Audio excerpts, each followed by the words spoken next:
que mon âme crie. J'étais une pauvre pécheresse et tu m'as...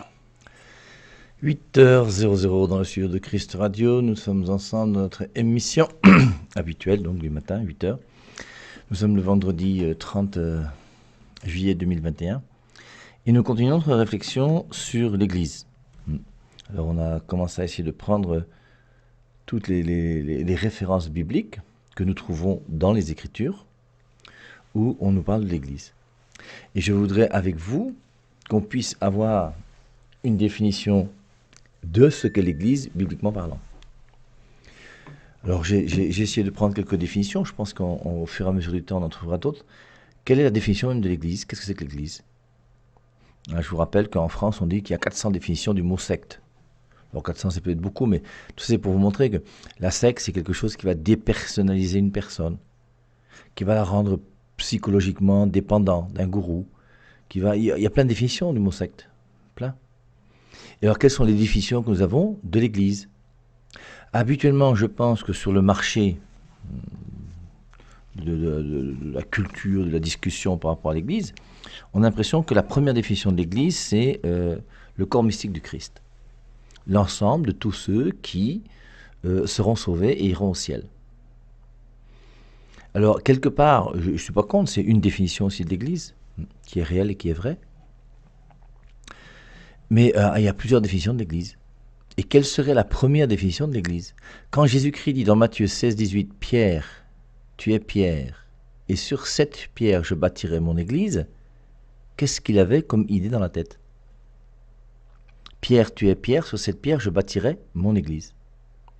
Et forcément, nous sommes obligés de dire, si nous voulons respecter les Saintes Écritures, que Jésus-Christ a voulu que son Église soit liée d'une manière particulière à la personne de Pierre. Nier cela, à mon avis, ne me semble pas être conforme à ce que l'Esprit Saint veut. Et je crois que c'est difficile pour quelqu'un d'honnête qui lit les Saintes Écritures de comprendre ce passage autrement. Alors maintenant, beaucoup de gens vont comprendre ce passage autrement. Pourquoi? Parce que justement, le lien entre l'Église et Pierre dérange tous les non-catholiques. Et c'est pour ça donc après, pour justifier sa position et justifier sa fausse doctrine et son appartenance à une Église qui n'est pas celle du Christ, je suis obligé de transformer les Écritures. Alors le pire de tout, c'est les témoins de Jéhovah qui traduisent mal la Bible, avec toutes ces fausses traductions et ces faux versets bibliques. Deuxièmement, c'est quand même les protestants aussi, qu'ils le veuillent ou non, qui ont quand même jeté 7 livres de la Bible à la poubelle. Faisant croire aujourd'hui dans le monde entier que la Bible a 66 livres au lieu de 73 livres. C'est l'enseignement de l'Église protestante, c'est pas mon enseignement à moi comme catholique, que les choses soient claires. Alors, je vous rappelle, je n'ai rien contre les protestants. Il y a plein de protestants d'abord qui ne savent même pas pourquoi ils sont protestants. L'essentiel, c'est que vous puissiez aimer Jésus-Christ de tout votre cœur, de toute votre âme, de toutes vos forces. Ça, on est tous d'accord. Mais maintenant, en même temps, il faut quand même que nous puissions dénoncer ce qui est faux. Lorsque Tunazi dit que les catholiques adorent la Vierge Marie, c'est du mensonge. Il faut que vous sachiez que ce pasteur est un menteur et que les choses soient claires. Et tellement d'affirmations. Et c'est pour ça, la vérité est importante. Et maintenant, la question qu'il faut se poser, c'est est-ce que nous aimons la vérité? Est-ce que nous cherchons la vérité? Est-ce que la vérité pour nous est quelque chose d'important? Alors, on peut toujours réfléchir parce que vous voyez, quand on a vu dans Matthieu chapitre 25, verset 31 et suivant, que Jésus-Christ ne va pas nous juger sur la vérité, mais sur la sincérité. Alors, ça veut dire quoi, alors, en définitive, alors? C'est quand même extraordinaire, ce passage de Matthieu, chapitre 25. Je vous rappelle, ce qui est intéressant dans l'évangile de Matthieu, c'est que Matthieu a écrit pour les Juifs.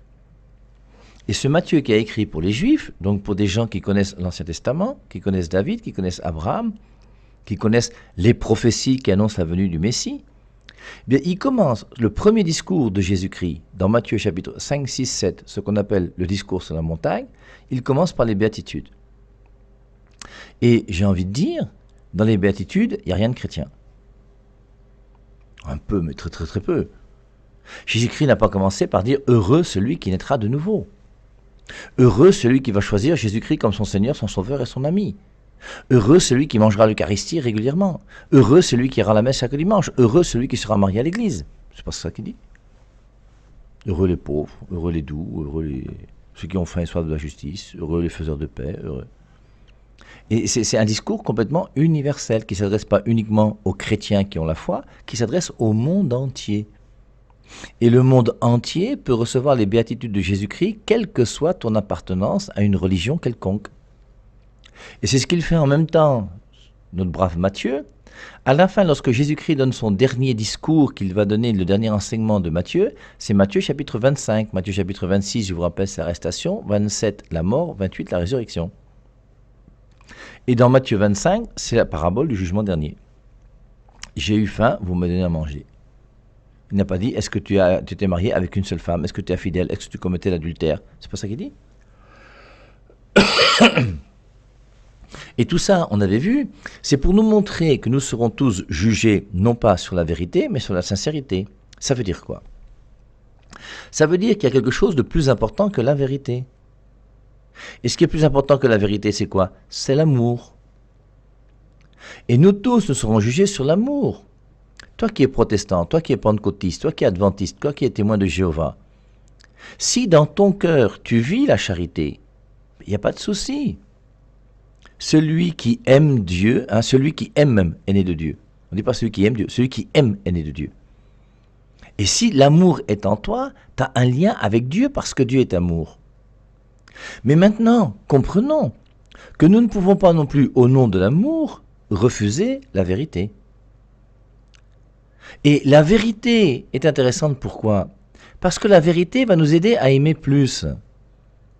Si tu estimes que là où tu aimes suffisamment, et que tu n'as pas besoin de vérité pour aimer davantage, continue ta vie et trace, c'est tout. Mais c'est dommage, parce qu'il y a un péché d'ignorance. Et le péché d'ignorance, c'est le péché à travers lequel je refuse de chercher la vérité pour connaître davantage. Et plus je vais connaître davantage, plus je serai libre et plus je pourrai aimer davantage. Et c'est pour ça que l'intérêt de la vérité, c'est que la vérité est là pour nous aider à aimer plus. C'est pas pour rien qu'on avait pris 50 émissions pour commenter la brochure du père Jean-Benoît Casterman pour réussir ta vie sentimentale et sexuelle. C'est pas le thème le plus chrétien qui existe sur la terre, de parler de la vie sentimentale et sexuelle. Mais c'est aussi important. Pourquoi? Parce que tout ça, c'est l'amour. Et dès qu'il y a l'amour, ça regarde Dieu. Et maintenant, cette brochure, on a fait 50 émissions en commentant la brochure du père Jean-Benoît pour réussir ta vie sentimentale et sexuelle, c'est pourquoi? C'est pour donner des critères de discernement aux jeunes et aux moins jeunes qui écoutent la radio, pour leur faire comprendre que dans l'ordre de l'amour, on n'aime pas n'importe comment. Vous les femmes, j'espère que vous toutes qui écoutez la 100.3 aujourd'hui, vous savez que c'est pas en sexant avec un homme qu'on se marie avec lui. C'est l'inverse normalement. C'est pas de relation sexuelle tant qu'on n'est pas marié à l'église. Et on a vu pourquoi. On vous a dit pourquoi. On vous a donné des arguments. Et c'est pas parce que tu sexes avec un homme que tu vas te marier avec lui. Et le mariage n'est pas une question de sexe. Le mariage est premièrement une question d'amour. Et c'est pour ça donc c'est important de bien réfléchir et d'essayer de bien comprendre ce que c'est qu'aimer. Et quand je vais faire la distinction entre l'amour utilitaire, l'amitié de plaisir, l'amitié parfaite, quand je fais la distinction entre l'amour sensible et l'amour spirituel, toutes ces distinctions sont distinctions qui vont me permettre d'avoir des critères de discernement. Un garçon qui te dit « finissons », c'est un garçon qui ne t'aime pas. Ce qu'il aime, c'est ton corps. Et ce qu'il aime, c'est sexer avec toi, c'est le plaisir, c'est sensible, c'est sensuel, c'est sexuel. Mais c'est pas de l'amour, ça. La preuve, c'est que quand un homme va chercher une bordelle au marché mondial et va sexer avec elle, il n'y a pas d'amour. C'est juste le plaisir pour le plaisir grossier. Si bien qu'il y a même des gens qui vont carrément avec des animaux, ce qu'on appelle la zoophilie. Est-ce que tout ça c'est juste? Non. On s'assoit, on réfléchit, on prend notre intelligence, on essaie de voir qu'est-ce qui est bon, qu'est-ce qui n'est pas bon, qu'est-ce qui est vrai, qu'est-ce qui n'est pas vrai. Et c'est pareil aujourd'hui par rapport aux églises. Et c'est pour ça qu'aujourd'hui, nous devons constater, et je crois que tout le monde peut le faire sans souci, qu'il y a quand même 50 000 églises chrétiennes sur la terre aujourd'hui. Il y a quand même des gens comme les pasteurs tunazis, Salah Somba qui est mort, paix à son âme, Kamden Dionedor et je sais pas, chacun a son église avec sa doctrine. Et qu'est-ce qui fait que l'église est divisée aujourd'hui? Je vous rappelle que nous ne sommes pas divisés à cause de l'amour du Christ. L'amour du Christ ne divise pas les chrétiens. Ce qui divise les chrétiens, c'est la doctrine. Et c'est à cause de la doctrine que les églises naissent. Et c'est pour ça, vous voyez qu'aujourd'hui, avec toutes les doctrines qui existent dehors, il y a un thème que habituellement on ne veut pas aborder, c'est le thème de la vérité. Parce que parmi toutes ces églises dénominations qui existent sur la terre, s'il y a une dénomination qui est dans la vérité, il peut y en avoir une seule. Soit toutes les dénominations sont fausses, soit il y en a une seule qui est vraie. Mais une chose qui est sûre, c'est que toutes les dénominations ne peuvent pas enseigner la vérité, puisque les dénominations enseignent des vérités différentes. Pourquoi la foi d'un non-catholique et la foi d'un catholique n'est pas la même? Il y a bien des raisons. Et pourquoi ce que moi je crois comme catholique n'est pas forcément ce que croit quelqu'un de notre église? Parce que nous avons une conception différente de ce qu'est la parole de Dieu.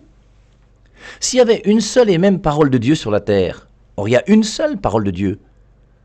Les autres paroles sont des paroles frelatées de Dieu, des paroles viciées de Dieu, des paroles virusées de Dieu. Et c'est pour ça qu'il faut accepter de passer l'antivirus sur ces fausses paroles de Dieu pour enlever tout ce qu'il y a de scorie, de mauvais, de balancer tout ça pour retrouver la pureté de la parole de Dieu. Et cette pureté de la parole de Dieu, c'est quoi? C'est où? C'est quand? C'est comment? Et c'est pour ça que c'est important d'y réfléchir. Et on a vu, nous, sur la 100.3 déjà depuis longtemps, que qu'est-ce que c'est que la parole de Dieu? Et on a mis un holà clair et net en montrant que tous ceux qui affirment que seule la Bible est la parole de Dieu sont des gens qui sont tous dans l'erreur. C'est un enseignement qui n'est ni biblique ni chrétien. C'est un enseignement qui vient d'un boutoukou qu'on appelle Martin Luther, qui est le réformateur, enfin, que les non-catholiques appellent le réformateur, et que nous appelons le déformateur. Il a déformé tous ceux qui sont non-catholiques, en affirmant une chose que Jésus-Christ n'a jamais affirmée ni la Bible, que seule la Bible est la parole de Dieu. Et quand il dit ça, en même temps, il ne sait même pas ce qu'il dit, puisque à cause de lui, la Bible aura 66 livres et non plus 73 livres. Mais c'est important de le comprendre. Et une fois qu'on l'a compris, de vouloir voir si on veut vraiment vivre selon la vérité ou pas. Et au bout d'un moment, vous qui écoutez la 100.3, vous n'avez pas le choix. Un jour, quand vous serez jugé par Dieu, Dieu vous dira le jour de votre mort: as-tu écouté le Père et Marie? Quand tu as écouté son enseignement, est-ce que tu étais d'accord avec lui? Et si tu es d'accord avec mon enseignement, qui pour mon enseignement, c'est l'enseignement de l'Église catholique qui existe depuis 2000 ans, tu n'as pas le choix. Tu ne peux pas t'opposer à l'enseignement de l'Église. S'opposer à l'enseignement de l'Église, c'est s'opposer à Jésus-Christ. Se retrouver dans une Église fondée par un homme, c'est s'opposer à Jésus-Christ. On a vu Éphésiens 5.25, que le Christ est mort pour son Église. Il n'est pas mort pour les autres Églises. Il faut, oui, tout ça c'est pourquoi? C'est pour que nous puissions avoir des critères de discernement. Je vous rappelle, première épître de Jean, chapitre 4, où il est dit: Bien-aimés, ne vous fiez pas à tout esprit, mais éprouvez les esprits pour savoir s'ils sont de Dieu. Car plusieurs faux prophètes sont venus dans le monde. Il y a des faux prophètes et il y a des bons prophètes. Alors forcément, c'est notre thème, on est dedans, hein, donc on va aller, ne vous inquiétez pas, on ira jusqu'au bout, hein, on va prendre le temps qu'il faut, hein, on va faire nos analyses. On a commencé par étudier le mot « église » dans les Saintes Écritures. Alors, j'avais vu avec vous hier comment le mot chrétien était né dans Actes chapitre 11, verset 26. On va continuer à réfléchir sur ça, bien sûr. Mais je voulais juste passer un petit message, celui de Actes chapitre 20, verset 17, qu'on avait étudié quand on avait étudié les Actes des Apôtres. C'est Saint Paul qui va être arrêté et qui dit au revoir à ses amis.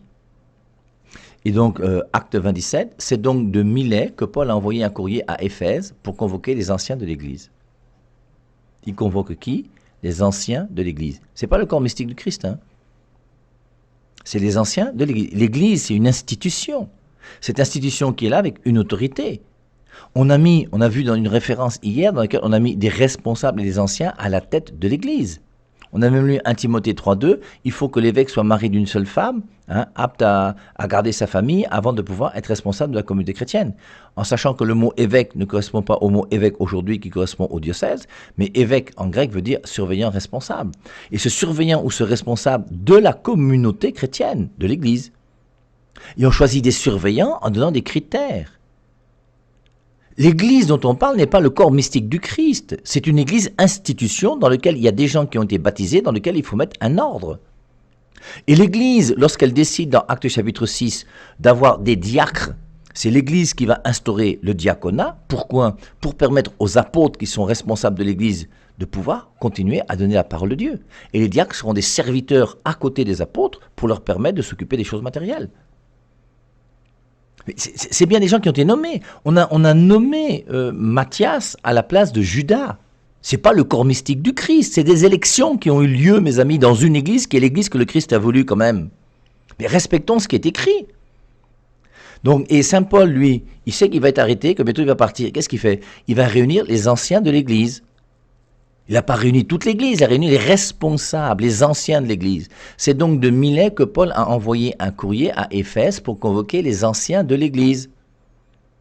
Et cette église, c'est bien l'église dénomination et non pas l'église corps mystique du Christ. Lorsqu'ils sont arrivés, il leur a dit: vous avez été témoins de ma façon d'agir tout le temps que j'ai passé avec vous, depuis le premier jour où j'ai débarqué en Asie. J'ai servi le Seigneur sans me faire valoir au milieu des larmes et des épreuves qui m'ont attiré les complots des Juifs. Vous savez que je n'ai reculé devant rien lorsque quelque chose pouvait vous être utile. J'ai prêché et enseigné en public et dans les maisons. Le rôle d'un apôtre, c'est de prêcher, mais pas prêcher n'importe quelle doctrine. Prêcher la doctrine qui fait que tu vas être dans l'église que le Christ a voulu, l'église pour laquelle il est mort. J'ai prêché et enseigné en public et dans les maisons, insistant auprès des Juifs comme des Grecs sur la conversion à Dieu et la foi en Jésus notre Seigneur. Maintenant, je pars à Jérusalem, enchaîné par l'Esprit. Je ne sais pas ce qui m'arrivera là-bas, bien que dans chaque ville, l'Esprit Saint me réaffirme que la prison et les épreuves m'attendent. Mais ma vie ne compte pas pour moi si je peux courir jusqu'au bout et mener à bien la mission que le Seigneur Jésus m'a confiée, annoncer la bonne nouvelle de la grâce de Dieu. J'ai vu hier un ami de Paris m'a envoyé une vidéo dans laquelle on a vu un pasteur qui casse une statue. Il dit que c'est une statue de Marie dans cette vidéo-là. Alors il prend un marteau. Comment est-ce qu'on peut être aussi bête? Vraiment, je vous assure, vraiment. Et les gens applaudissent. C'est ça qui est le plus énervant. Parce qu'il n'y a rien de pire que la bêtise. Mais quand on applaudit encore la bêtise, c'est qu'on est plus bête que bête. Qu'est-ce que vous voulez que je vous dise? Et ce pasteur dit: je sais qu'on va me critiquer parce que je suis en train de casser cette idole. Et alors il dit que c'est la Vierge Marie alors que c'est Sainte Thérèse. Il confond, bon, on ne peut pas lui en vouloir, c'est un pentecôtiste. Un réveillé bizarre. Et alors il prend un marteau et il tape sur la tête de la Vierge Marie. Et il détruit la statue de la Vierge Marie. Et il dit: voilà, les gens qui mettent leur confiance, ils se prosternent lui-même, se prosternent devant la statue, non? Il dit: voilà, le Dieu qui doit sauver qui doit sauver ces gens-là.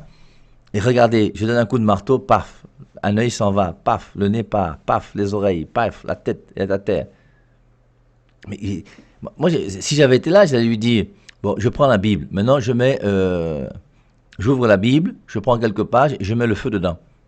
Est-ce que la Bible va se défendre? Pourtant, c'est bien, un livre, le livre saint par excellence. Et c'est parce que le gars a cassé une statue de la Vierge Marie que ça veut dire que la Vierge Marie ne vaut rien. Une chose qui est sûre, c'est que le jour où il va mourir, il aura des comptes à rendre à Dieu. Et on voit comment Dieu est bon et miséricordieux. Parce que Jésus-Christ, du haut du ciel, quand il a vu cet homme casser cette statue de Sainte Thérèse qu'il croyait être la statue de la Vierge Marie, forcément, ça ne doit pas plaire à Jésus-Christ dans son cœur. Et heureusement que Dieu est bon et miséricordieux. Cet homme-là n'annonce pas la bonne nouvelle de Jésus-Christ. Et cet homme-là ne fait pas partie de l'église de Jésus-Christ. Une église dans laquelle on détruit à coups de marteau les statues de la Vierge Marie. C'est un non-sens. Je vous rappelle les références sur la Vierge Marie. Luc 1, 28, elle est pleine de grâce. La seule créature pleine de grâce qui existe, c'est Marie. Ensuite, toutes les générations me diront bienheureuse. Toutes les générations doivent dire Marie bienheureuse. Les générations ne doivent pas casser les statues de la Vierge Marie, ils doivent dire Marie bienheureuse. Et c'est pour ça qu'au bout d'un moment, il faut quand même Jésus-Christ à la croix dit à Jean: voici ta mère. Et le disciple a pris chez lui. Le seul disciple qui était fidèle, qui est allé jusqu'à la croix, a pris Marie dans sa maison. Et moi, je veux, comme Saint Jean, être fidèle à Jésus-Christ. Et je voudrais être debout à la croix. Moi, je n'ai pas crucifié Jésus, moi. Moi, je serais du côté de Marie et de Jean s'il y avait la croix de Jésus-Christ. Je ne suis pas du côté des pharisiens, que les choses soient claires. Et à la suite de Saint Jean, disciple bien-aimé, je veux moi aussi prendre Marie comme ma mère. Donc, on voit aujourd'hui, oui, des doctrines complètement bizarres. Et tous ces gens-là vous disent qu'ils sont de l'Église. Est-ce qu'une personne qui prend un marteau pour casser une statue de la Vierge Marie peut avoir l'Esprit Saint? Est-ce que l'Esprit Saint, lui, peut faire ça? C'est pour ça qu'il faut discerner. Et je pense que le discernement, nous, on va essayer, parce qu'on a pris l'Épître aux Éphésiens, on dit en chapitre 4, il y a une seule foi, un seul Seigneur. Est-ce qu'il y a une seule foi? Aujourd'hui, non, il n'y a pas une seule foi. Il y a la foi des musulmans, il y a la foi des néon-catholiques, il y a la foi des catholiques, il y a la foi de tout ce que vous voulez. Il y a plein de foi sur Terre aujourd'hui, il n'y a pas une seule foi. Nous ne respectons pas les Saintes Écritures. En tout cas, moi, en conscience devant Dieu, je respecte les Saintes Écritures parce que j'ai la même foi que celle que Pierre a enseignée jusqu'à Pape François. Nous avons une seule Église qui enseigne la même doctrine depuis 2000 ans. Maintenant, ceux qui veulent vous tromper sont des gens qui veulent vous faire croire que l'Église catholique n'enseigne pas la même chose depuis 2000 ans, ce qui est complètement faux. On va voir ça tout à l'heure, sans doute à 10h30. Quand on a vu dans Actes chapitre 11, verset 26, alors je reviens parce que j'espère que vous tous vous avez bien compris. Dans Actes 11, 26, on dit que c'est à Antioche que pour la première fois, les disciples de Jésus-Christ ont pris le nom de chrétiens. À Antioche, alors je vais essayer de chercher la date si vous voulez, pour l'émission de 10h30. À Antioche, on prend le nom de chrétien. Quand on prend le nom de chrétien, c'est pourquoi? C'est pour désigner justement les disciples de Jésus-Christ. Or, les disciples de Jésus-Christ avaient déjà la foi en Jésus-Christ avant qu'on les appelle chrétiens. Et le nom chrétien est venu simplement pour désigner ceux qui étaient disciples de Jésus-Christ et qui déjà depuis des dizaines d'années suivaient Jésus-Christ alors que le mot chrétien n'existait pas encore.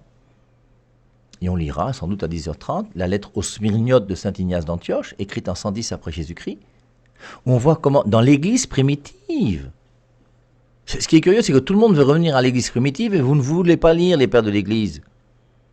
Vous parlez de l'église primitive, vous ne savez même pas de quoi vous parlez. Comment quelqu'un peut vous dire que l'église primitive, c'est pas l'église catholique? Je rappelle, un jour, c'était après une émission de Canal 2, c'est un pasteur qui m'appelle, il me dit, écoutez mon père, je suis théologien comme vous, je lui dis, j'en suis ravi. Il me dit, on discute un petit peu ensemble, il dit, nous savons que c'est Constantin qui a fondé l'église catholique. Bon, j'ai laissé causer. Quand il a fini, je lui dis, toi, tu sais peut-être que Constantin a fondé l'église catholique, moi je ne le sais pas. Et en plus, je tiens à te dire une chose, c'est que l'église catholique n'a jamais été fondée par Constantin. Et je lui ai posé une question, je lui ai dit, le mot catholique est né quand? Il n'a pas répondu, il a biaisé, il est parti sur une autre discussion. Mais il aurait dû demander, mais oui, le nom catholique est né quand, mon père? Je lui aurais dit en 110 après Jésus-Christ, dans la lettre aux Smyrniotes, et où il aurait pu chercher lui-même pour savoir si c'est vrai. Et les pères de l'Église et les successeurs des apôtres ont bien dit que là où est l'Église catholique, là est le Christ. Moi, j'y peux rien. Vous voulez revenir à l'Église primitive? Oui ou non? Mais soyons honnêtes jusqu'au bout. Et d'ailleurs, la plupart de tous ces gens qui sont revenus aux pères de l'Église ou aux pères apostoliques sont des gens qui sont tous redevenus catholiques, ou en grande majorité. Donc, je continue avec mon Paul, qui était à Milet, qui a réuni donc les anciens de l'Église, forcément c'est une dénomination. Il dit, mais ma vie ne compte pas pour moi si je peux courir jusqu'au bout et mener à bien la mission que le Seigneur Jésus m'a confiée, annoncer la bonne nouvelle de la grâce de Dieu. La mission de l'Église, c'est annoncer la bonne nouvelle de la grâce de Dieu. La mission de l'Église, c'est donner la parole de Dieu. 1 Timothée 3,15, l'Église est colonne et appui de la vérité. Luc 10,16, celui qui vous écoute, m'écoute. Ce que Jésus-Christ a dit aux apôtres. Alors saint Paul continue avec beaucoup de sagesse. Je suis au verset 25. Dans Actes chapitre 20, verset 25. Et maintenant, je sais que vous ne reverrez plus mon visage. Vous tous, parmi lesquels je suis venu prêcher le royaume. Un jour sera la même chose aussi pour moi. Vous avez déjà appris ma mort au mois de décembre l'année dernière. C'était une fake news, mais un jour, vous apprendrez la mort du Père Marie. Comme Salah Samba est mort, après je ne sais pas si je vais mourir avant Camden Mieux-d'Or ou après, peu importe, ou avant Marcelo Tunasi ou après, mais chose qui est sûre, c'est qu'un jour on va tous mourir. Et alors il leur dit maintenant, alors, je vous ai quand même annoncé Jésus-Christ, j'étais chez vous, j'ai essayé de vous donner Dieu. Et quand tu donnes Dieu à quelqu'un, forcément la personne est attachée à toi. Et Saint Paul a converti tellement de personnes qu'il y a plein de personnes qui sont attachées à lui. Et maintenant je sais que vous ne reverrez plus mon visage, vous tous, parmi lesquels je suis venu prêcher le royaume. C'est pourquoi aujourd'hui, je veux dire bien haut que je ne suis pas responsable de ce qui peut vous arriver, puisque je n'ai rien négligé pour vous annoncer toute la volonté de Dieu. Verset 28, acte 20, 28, très important. Mais veillez sur vous-même et sur tout le troupeau à la tête duquel l'Esprit Saint vous a placé. Je vous rappelle qu'il a fait venir les anciens des différentes églises, à Milet. Et ces anciens, il leur donne des conseils parce qu'il va partir. C'est donc de Milet que Paul a envoyé un courrier à Éphèse pour convoquer les anciens de l'Église. Et les anciens sont venus le retrouver à Milet. Et à Milet, il leur donne un conseil. Mais veillez sur vous-même et sur tout le troupeau à la tête duquel l'Esprit Saint vous a placé. Vous êtes gardiens pour prendre soin de cette Église du Seigneur qu'il s'est acquise par son propre sang. Il parle aux Éphésiens, et c'est dans Éphésiens chapitre 5, 27-25 qu'il dit que le Christ est mort pour son Église. Il le rappelle. Verset 29. « Je sais qu'après mon départ, des loups rapaces viendront chez vous et mettront à mal le troupeau. » Conseil de Paul aux anciens d'Éphèse. « Certains d'entre vous se mettent à enseigner une doctrine falsifiée dans le seul but de détacher les disciples pour qu'ils les suivent. Restez donc en éveil, rappelez-vous que durant 3 ans, de jour et de nuit, je n'ai pas cessé de reprendre chacun de vous dans les larmes. » Et saint Paul donne comme conseil à ces gens-là de pouvoir être vigilants et de faire attention à la doctrine qui est enseignée. Lui-même montre bien que la doctrine, j'ai annoncé la bonne nouvelle de la grâce de Dieu. Voilà la mission que Jésus-Christ m'a confiée. Mais veillez sur vous-même et sur tout le troupeau à la tête duquel l'Esprit Saint vous a placé. Vous êtes gardiens pour prendre soin de cette Église du Seigneur qu'il s'est acquise par son propre sang.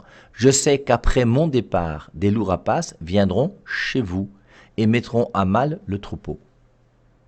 Et ces loups rapaces, Martin Luther, qui a enseigné que seule la Bible est la parole de Dieu, qui a enseigné que le sacrement de l'ordre n'est plus un sacrement, qui a dit qu'il n'y a plus 7 sacrements dans l'Église, mais il n'y a plus que 2 sacrements, qui a dit que la Bible n'a plus 73 livres, mais il n'a plus que 66 livres. Voilà des fausses doctrines. C'est pour ça que quelqu'un d'honnête ne peut pas respecter Martin Luther, c'est pas possible. Isaïe 5,20, il faut appeler le bien bien et le mal mal. Et ce qui est mal est mal. Et reconnaissons que Martin Luther, c'est pas une lumière. Alors peut-être qu'il parlait bien allemand, qu'il a bien traduit la Bible, surtout sa Bible aujourd'hui, je crois. Il n'y a plus beaucoup de traductions de la Bible de Martin Luther, je crois qu'on ne la traduit plus. Les protestants préfèrent la traduction Louis II. Donc, je sais qu'après mon départ, des loups rapaces viendront chez vous et mettront à mal le troupeau. Et c'est comme ça que la division va naître. Et une fois que la division va naître, on va passer de la dénomination catholique à la dénomination orthodoxe en 1054 ou 1056, je ne sais plus. Ensuite, on va passer à la dénomination protestante avec les luthériens, les calvinistes, les anglicans et toutes ces formations. Et chacun va commencer à avoir sa dénomination. Et la dénomination d'une église est liée à sa doctrine. Or, l'église catholique est l'église mère. Et c'est pour ça que c'est important pour nous, si on veut réfléchir sur la vérité et comprendre qu'il y a une seule foi, un seul Seigneur, tu ne peux pas croire en Jésus-Christ sans croire en sa parole.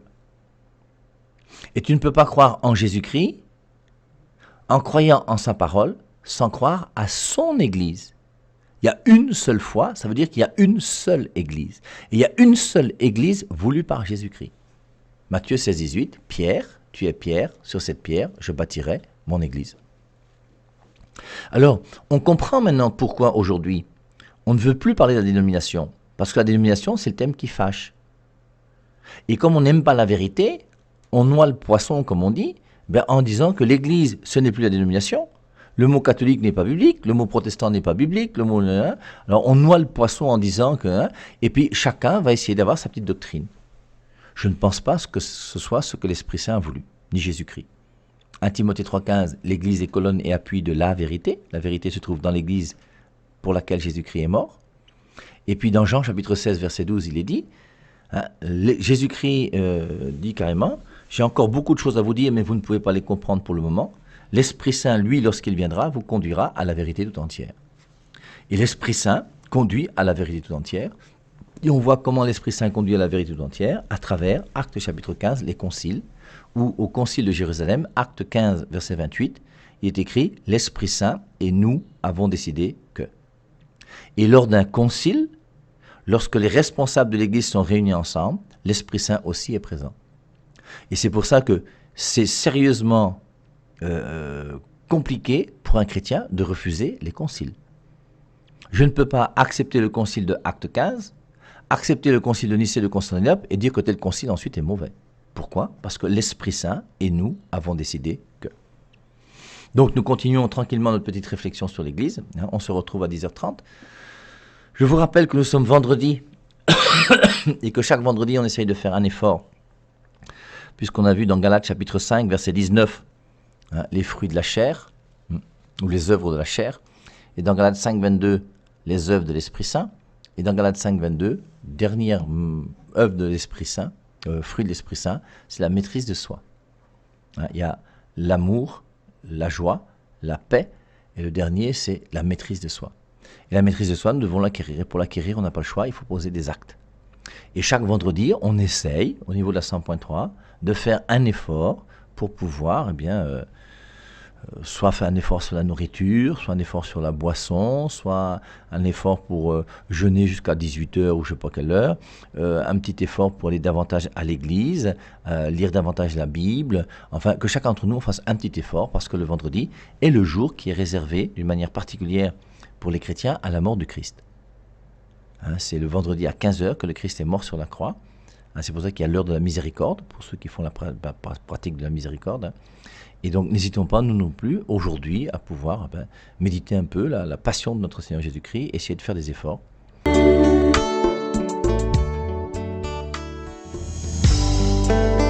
Mon âme élève le Seigneur.